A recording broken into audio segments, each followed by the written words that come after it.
All right, in this video, I'm going to show you how to measure the orbit of a moon going around a planet.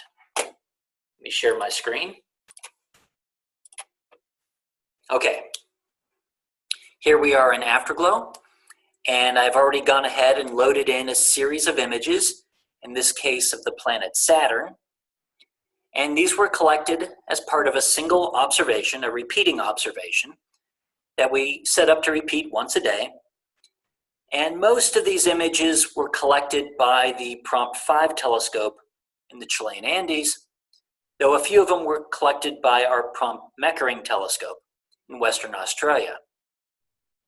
Now in this lab, you're supposed to pick one currently observable gas giant, so Jupiter, Saturn, Uranus, or Neptune, and collect this series of data. And depending on which planet you chose, there's a particular moon that we want you to track.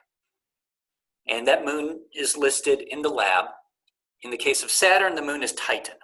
So one of these points of light around Saturn is Titan. We'll figure out which one in just a bit.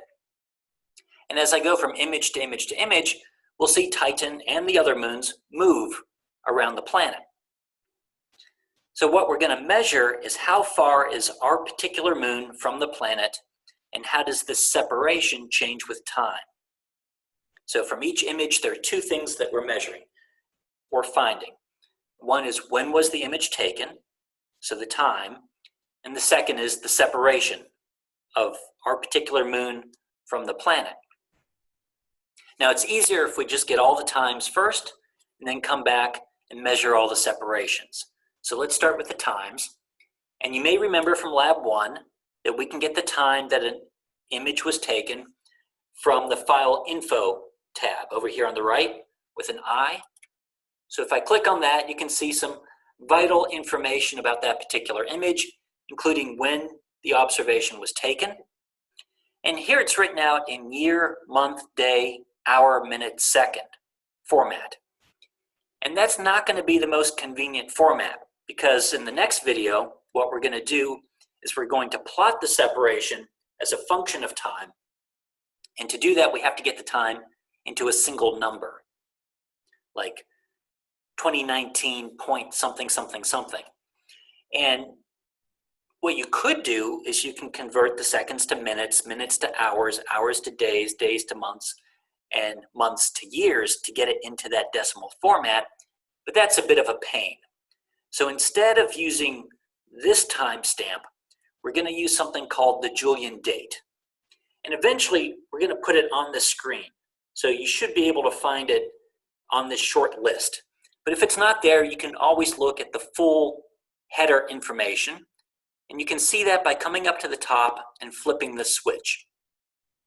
So there's a lot of information here. A lot of it's very technical information about your image, about the instrument that was used to collect it.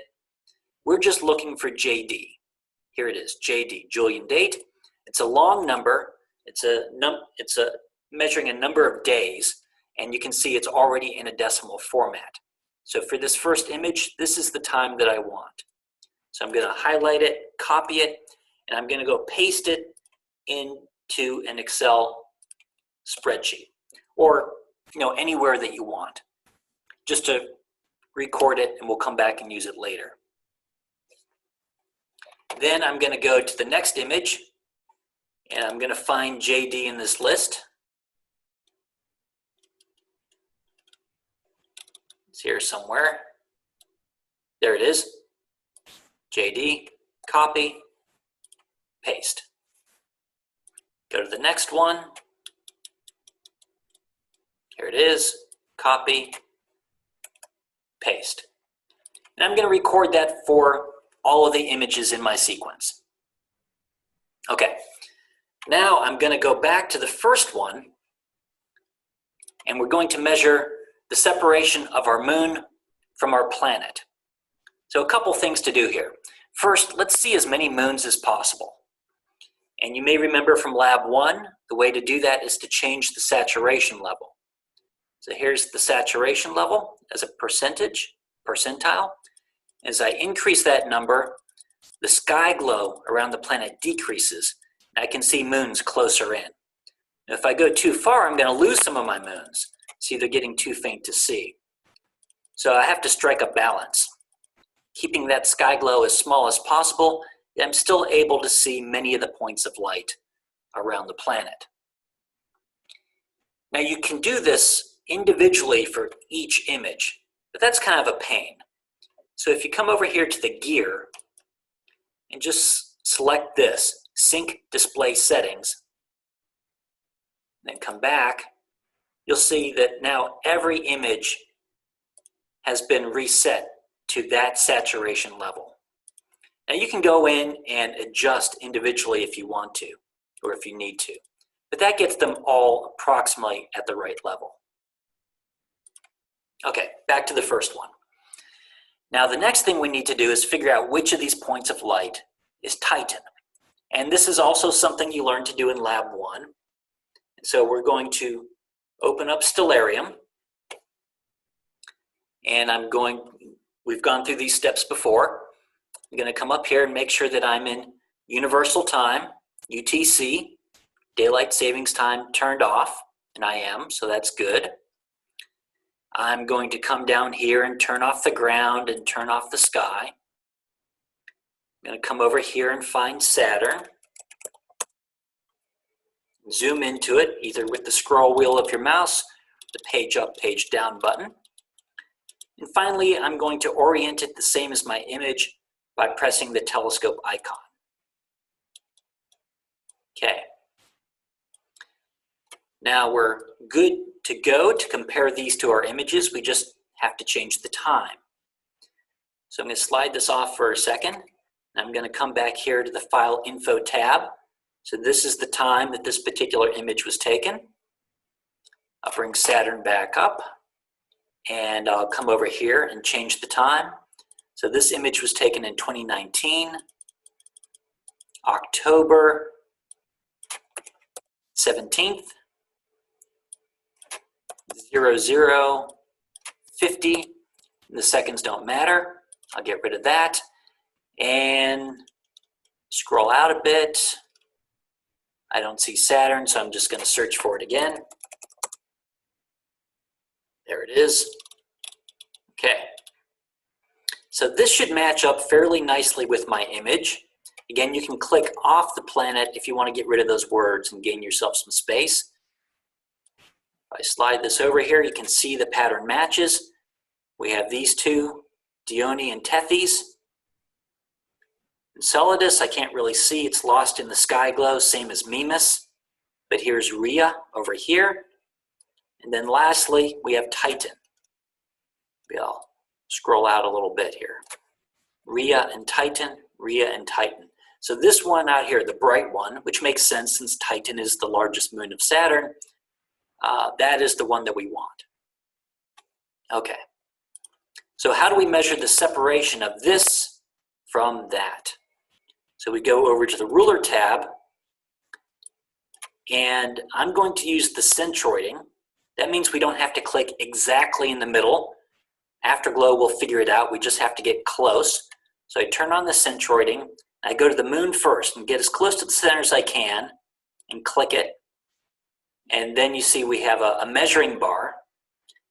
And now I'm going to come over here and click planet centroiding. When you centroid on a planet, the planet's broad and extended. And so there's a different algorithm to do the centroiding. So I click on planet centroiding, click somewhere in the middle here, and you see how it shifted it to the exact center. And then I get the separation, and it's down here in arc seconds. 113.338. So I'm going to copy that and paste that into my Excel spreadsheet. Okay. Now I'm going to go to the next image, do the same thing, and at first it may not look exactly the same. In one day, the moon shouldn't move too much.